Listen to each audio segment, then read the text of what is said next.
নমস্কার সবাইকে। আপনাদের কাছে ফিরে এলাম আমারই লেখা একটা রম্য সংলাপ পড়ি। কথাটা ঠিকই, রম্য সংলাপ। আমরা আজকাল তো হাসতে ভুলে গেছি, হাসিটা আমাদের ওই লাফিং ক্লাবে গিয়ে করতে হয়। আমি চেষ্টা করেছি এই এখনকার পরিপ্রেক্ষিতে, ধরুন আজকের যুগে দাঁড়িয়ে শাশুড়ি বৌমার একটা কথোপকথন, আমি সেই কথোপকথনটা আপনাদের কাছে পড়ে শোনাচ্ছি। বৌমা ঘরে ঢুকছে, ঢুকে শাশুড়ির দিকে তাকিয়ে বলছে, মা আমি বেরোচ্ছি, ঘরের কাজকর্ম সব গোছানো রয়েছে, সব কাজগুলো সেই সকাল থেকে উঠে করে ফেলেছি, মরার সময়ও পাই না তো এ বাড়িতে। শুনুন, ডাল তরকারি করাই আছে, আমি এসে আমার জন্য একটা ডিম ভেজে নেব, আর আপনি কি খাবেন সেটা নিজে করে নেবেন। অষ্টপ্রহর রান্নাঘরে থাকতে পারি না আর। কি দেখে যে বাবা বিয়ে দিয়েছিল। দেখুন, আমি বেরোলেই আবার ছেলের কাছে সাতকাহন করে কাহিনী করবেন না। বসে বসে খালি ছেলের কাছে ফোন করে কাঁদুনি করেন, আমার অসহ্য লাগে। আর আমি ঘরের বাইরে বেরোলেই তো আপনার মুখটা হারি হয়ে যায়। অথচ এখন বাজার দোকান সমস্ত জায়গায় জামা কাপড়ের মেলা। আরে সস্তায় তো কিছু কেনা যায় দুপুর বেলায় বেরোলে। আপনার সংসারে তো নিত্যে অভাবের নাটক। এদিকে আমার নাইটি গুলো ছিঁড়ে একসা, যাই দেখি কি পাই। আর হ্যাঁ, আপনার জন্য কিছু আনতে হলে বলুন। এই তো সেদিন বললেন যে আপনার কিছু নেই, তা গরমে নাইটি পরবেন কি? আনবো? দেখুন, এক গাদা টাকা খরচা করে দুটো নাইটি আনবো, তারপর আপনি হাজার কথা শুনিয়ে দেবেন, তারপর পরবেন না। আমার ফিরতে দেরি হবে, অহেতুক রাস্তাঘাটে আমায় ফোন করবেন না, বাজারে ফোন টোন শোনা যায় না। আর ফোন না ধরলে একগুচ্ছ কাহিনীও তৈরি করবেন না বসে বসে।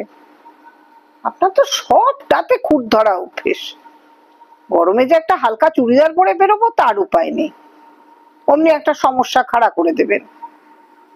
শাড়িতেও তো দেখেছেন কথা হয় না, তাতেও কথা হয় আজকাল। যাকে আমাদেরই হয়ে যাচ্ছে, দরজাটা বন্ধ করে দিন, আর সেলসম্যান ধাক্কালেই দুমদাম দরজা খুলে দেবেন না।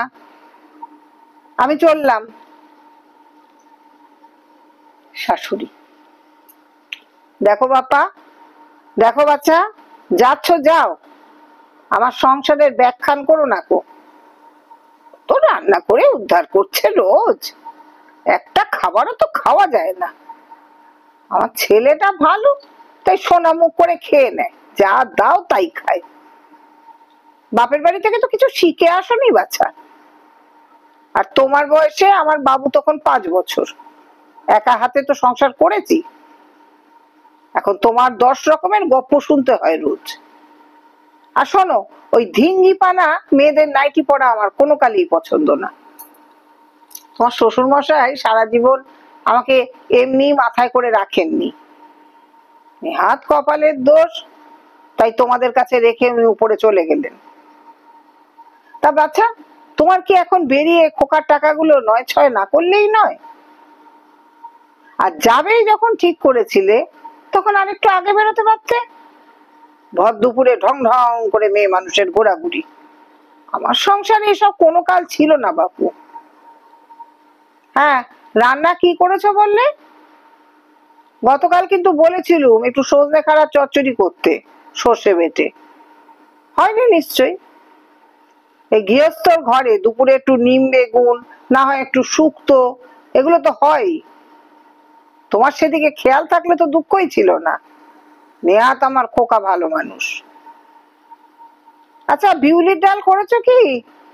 আমি কিন্তু ওই রোজ এক মুসুর ডাল খাবো না। বিউলু কলাই করনি তো বাচ্চা? সেই আমাকে ঢুকতে হবে রান্নাঘরে। বাবা, আমি আর পারি না বাপু। উফ, গরমে এই শাড়ি পরে থাকাও যায় না।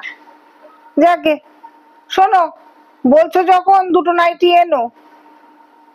আর শোনো একটা কথা, কান খুলে শোনো, তোমার মায়ের মতো ওই হাত কাটা বগল বের করা নাইটি গুলো আনবে না কিন্তু, বড্ড বিরক্তিকর।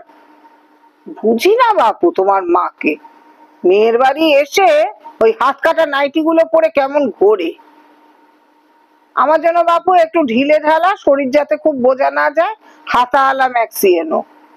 জেল জেলে সস্তা কাপড়ের আনবে না কিন্তু, ওই জলে দিলে যেন রং না উঠে। তোমার নজরে তো তেমন ভরসা পাই না আমি, সব সময় অন্যকে কিছু দিতে গেলেই সস্তার খোঁজ করো।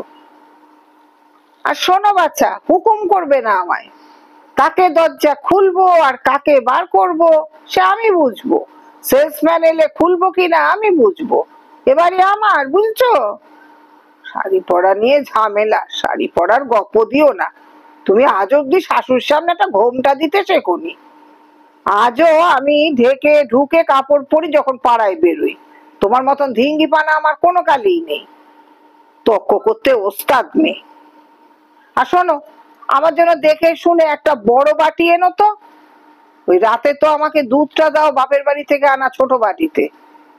বুঝি না আমি, রুটিটাও পুরো ডোবে না এতটুকু বাটি। যাকে তাড়াতাড়ি ফিরো, তুমি এলে একসাথেই খাবো। ততক্ষণ ওই বিস্কুটের কৌটোটা দিয়ে যাও, দুটো খেয়ে জল খাই। আর টিভি সুইচটা দিয়ে যাও, কালকে সিরিয়াল গুলো দেখি। তো ন্যাকা ষষ্ঠী, খোকার জন্য খুঁজে টুজে এই মেয়েই আনলাম। দুর্গা দুর্গা, তাড়াতাড়ি ফিরো, সাবধানে যেও। এই ছিল এক রম্য সংলাপ, এই ছিল রম্য সংলাপ। শাশুড়ি এবং বউ চিরন্তন একই কথা, একই রকম, অথচ প্রতিটা কথায় টান নেই এরকম কিন্তু বোঝা গেল না। শাশুড়ি কিন্তু শেষ অবধি তাকে বলল যে একসাথেই খাবেন। তো এই নিয়েই আমরা চলবো।